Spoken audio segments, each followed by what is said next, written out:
Hey there guys, it's Showcase Watches. Today bringing you a quick video about the TUDOR PELAGOS 39mm. And I've had the watch for a couple of weeks and I wanted to give you guys my thoughts on the watch because, as you guys know, I'm into tool watches. I'm into primarily Omega with some Rolex and some TUDOR. I've owned other brands. I've owned Breitling, Tags and Oris and all that sort of stuff, but these days I primarily focus on Omega, Rolex and TUDOR. And I thought now was a really good time to do a video on this watch because I've owned it for a couple of weeks and I've owned the bigger version. I've owned the 42mm Pelagos, which is the 500 meter water resistant dive watch with the helium escape valve and everything. I didn't keep that watch very long because I found it a little bit big. It felt like a saucepan on the wrist. You know, it was just a big flat chunk of titanium. It was just too big. Fantastic watch. It was a hardcore dive watch, so it was a fantastic watch. It was just the dimensions as a daily watch, it was just too big, whereas this 39mm is absolutely perfection. TUDOR have nailed this watch, they really have. And Rolex and Omega, two of my favorite brands. Now they're a bit bling for today. For me, you know, I'm out in the woods now. You guys know I'm often out and about and, you know, live an active lifestyle. You know, I'm a jeans and t-shirt guy. I'm not flashed up. I'm not a suit guy. So an Omega Seamaster Professional, a Rolex Submariner with the ceramic and the shininess, the reflectiveness of the ceramic, even the bracelets. The Omega Seamaster's a little bit, catches the light. It's a bit, you know, it pops quite a lot. There's just too much reflective surface on the Rolex and on the Omegas, whereas the TUDOR, it's completely matte. Thanks to the grade 2 titanium, it's completely a matte finish.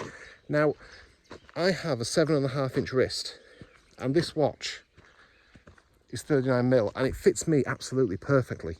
And to the point where I've not taken it off for 2 weeks. I've worn the watch every single day, every single night. I've worn it in the shower, in the pool, in bed. I've worn it for every activity. I've literally not taken it off, apart from to adjust the size with the fantastic, I think it's called a T-fit clasp. Absolutely superb, very much like the Rolex Glide Lock. Doesn't have as much adjustability, but I would say it's better than the Omega. Not as good as the Rolex, but it's somewhere in between. Fantastic clasp. The movement so far, it's been actually losing 2 seconds a day, which has been a real pain in the ass because I would much rather a watch run 2 seconds fast than lose time, because then at the end of the week you can stop the watch, let the time catch up, click it back in and you're good to go. Whereas when it's running 2 seconds a day slow, you have to pull it out, readjust it, let the time run, and it's just a pain in the ass. So that's my only negative of the watch. Bezel action, absolutely superb. The dial, it says is it a sunburst or a sunray dial or something? In certain lights, in direct sunlight, you can see it, but it's still a stealthy, you know, sort of, it's hard to describe. It's not like a pop of colour. It's not shouting out, but in certain lights you can just see it. The bezel, ceramic, brushed ceramic, absolutely superb. It's resilient to scratches, but it also gives sort of a bit of a greyish tint to it, so it almost looks like a ghosted bezel. If you look at some other YouTube videos, you'll see some pictures of the watch and you'll see what I mean.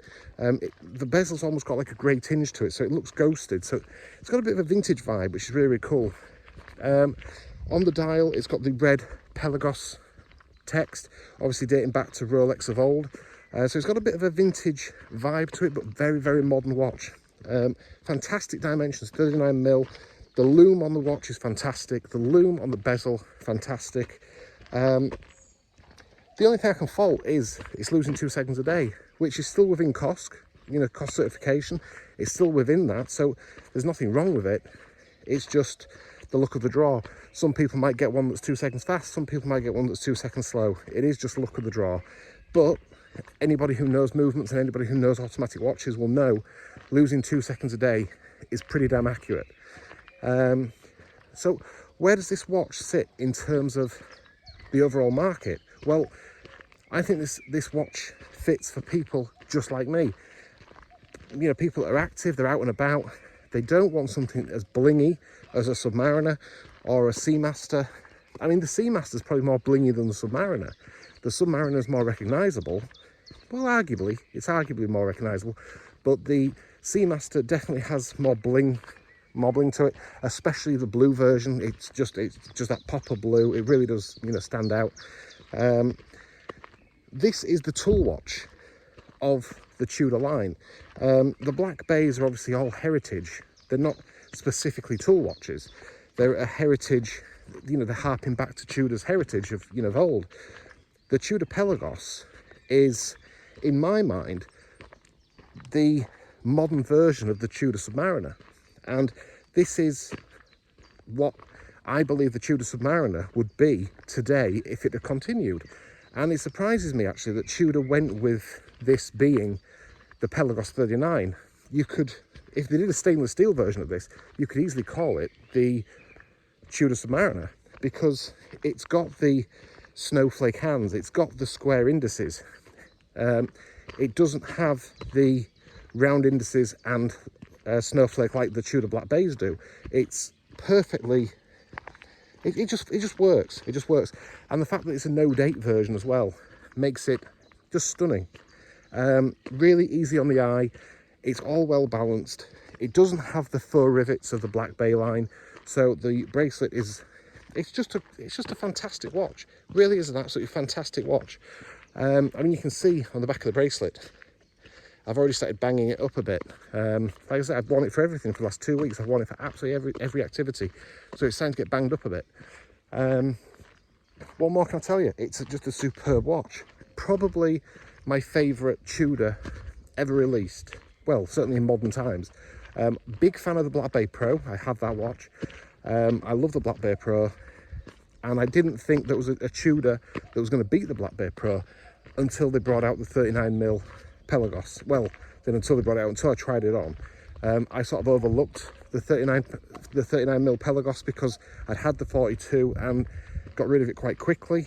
Everything I disliked about the 42mm version, they've corrected with the 39. Absolutely fantastic watch. To me, it's the Rolex Submariner, fantastic dive watch, probably the best. It was cool in the 1970s when people were wearing the Rolex Submariner to actually do activities and to actually go diving in. They were actually wearing the watch to take a beating. Same as the Omega Seamasters, they were actually purchased to be used as tools. That isn't the case anymore. People have jumped on the bandwagon. So many people own these watches that they aren't cool anymore. And I think this happens a lot in the watch world, where years ago in the 70s, 60s, 70s, 50s, whenever, these watches were, you know, they were super cool and they were worn by, you know, real men doing activities and stuff. Today, those same watches, they're not worn by the same people. They're worn by people in suits. They're worn as fashion accessories. They're not tool watches anymore. That's where I think the Tudor Pelagos 39 and the Black Bay Pro fits in perfectly.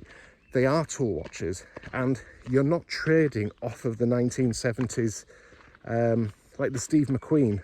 He made watches cool.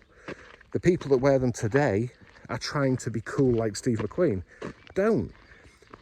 Wear a watch that isn't yet cool. Wear a watch that isn't yet in vogue or in style, or make the watch cool yourself.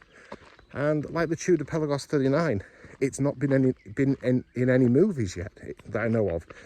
Celebrities' wrists, I've not seen it on anyone's.